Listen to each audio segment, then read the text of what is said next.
ассалому алайкум дӯстони азиз, шумо дар канали голос мигрант ҳастед. бо шумо ҳастам ман Мубориз Аҳадов.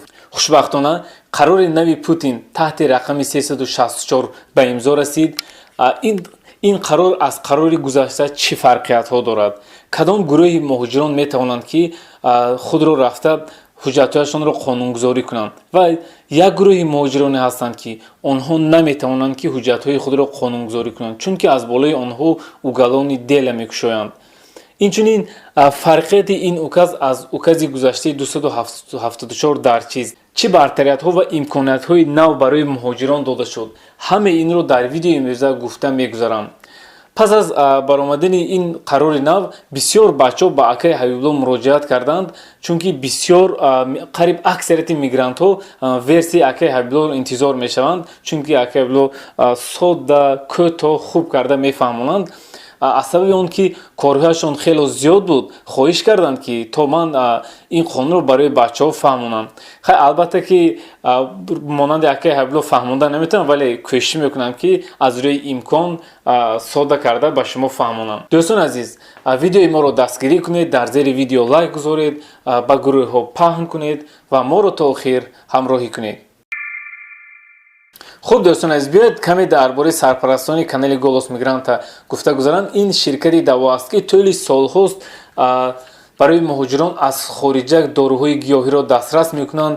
қариб ки инҳоро ҳама муҳоҷирон медонанд. бисёр бачаҳои мо ба инҳо занг зада, аз инҳо тавсия гирифта, аз врач инҳо маслиҳат гирифта худро табобат карданд. дар инҳо бисёр намуди доруҳои гиёҳӣ барои бахвати мардонагӣ, баъзе равғанҳо, равғани сиёҳдона, барои ришу мӯи сар, барои камқувватӣ, барои меъда, барои фарбеҳшавӣ, барои харобшавӣ, хулоса бисёр намуди доруҳо дида мешавад. инҳо сайташон нист аст, метавонед аз ҳамонҷо дар доруҳоро дида заказ кунед.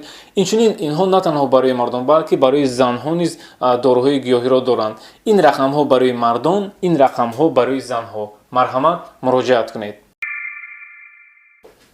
хеле ҳамаи мо медонем қарори 274 аз моҳи марти 2020 сар карда то 15 ини 2021 давом кард ва пас аз ин боз як қарори нави дигар ба имзо расид таҳти рақами 364 ки мувофиқи ин қарор акнун дар давоми 90 рӯз ягон полис ҳақ надорад ки муҳоҷиронро бурда депортатсия ё видварение кунад. яъне депортатсия, видварение запрешено. ҳамин тавр як указ дар ин қарор омадааст. бартарияти дигари ин қарор бошад, акнун ҳамаи муҳоҷироне ки то ин вақт ҳуҷҷат надоштанд, дар қарори 274 танҳо муҳоҷироне ки муҳлати документҳояшон пас аз моҳи марти 2020 тамом шуда буд, онҳо ҳақ доштанд ки рафта ҳуҷҷатҳои худро қонунгузорӣ кунанд. вале ин қарор бошад, ҳама муҳоҷироне ки хоҳ 5 сол пеш омадагӣ буданд, 10 сол пеш омадагӣ буданд, 7 сол пеш омадагӣ буданд, онҳо метавонанд ба шӯъбаи яъне адел по вопросам мигратсия ҳозир шаванд. дар он ҷо мувофиқи қонун онҳоро ҷарима мекунанд. пас аз ҷарима мигратсиони картае ки онҳо қонунӣ 5 ё 7 сол пеш даромадагӣ буданд, ҳамонро аз баъз одамӣ гирифта дубликат карда медиҳанд ва онҳо ҳақ доранд ки рафта ҳуҷҷатҳои худро қонунгузорӣ карда, патент супорида, патент гирифта, яъне кори худро мувофиқи қонун оғоз кунанд. лекин ин қонун ба як гурӯҳи муҳоҷирон дахл надорад. муҳоҷироне ки яъне паноҳи тариқи беларусию, тариқи баъзе дигар давлатҳо омада буданд ва дар вақти карантин, онҳо ҳақ надоранд. агар рафт онҳо ба ин отделение ороанд, метавонанд ки аз болои онҳо уголовни дела кушанд, чунки онҳо госграницаро яъне ғайриқонунӣ гузаштага ҳастанд. аз ҳамин ҳисоб онҳо наметавонанд ки ҳуҷҷатҳои худро қонунгузорӣ кунанд. барои шумо тавсия намедиҳам. боз баъзе муҳоҷирон ёфтанд ки ҳамин тавр омадагӣ ҳастанду пас аз отделение рафтан нагӯянд ки мо тавсияи шуморо фаҳмида омадем, мо аз пушти шумо дар балои бад гирифтор шудем. барои ин бачаҳо, касоне ки пинҳонӣ омадагӣ ҳастанд тариқи беларусия, ман тавсия намедиҳам ки рафта яъне ҳуҷҷатҳои худро қонунӣ кунанд. барои онҳо манъ аст. ин қарори нав то 30 сентябр муҳлат дорад ва боварӣ надорам ки инро продалит кунанд, чунки ин как аминитсия аст, яъне ҳама метавонад ки рафта худашро қонунӣ кунад.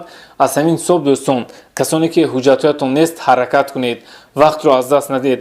беҳтараш дар аввалҳои моҳи июл равед, хубтар мешавад. баъзе қонунҳо мебурад, муҳоҷирони мо зуд мефаҳманд ва ба адлия номераванд, ҳоло онҳо огаҳ нестанд, ҳоло фаҳмидагӣ нестанд, дар бораи қарор маълумот надоранд.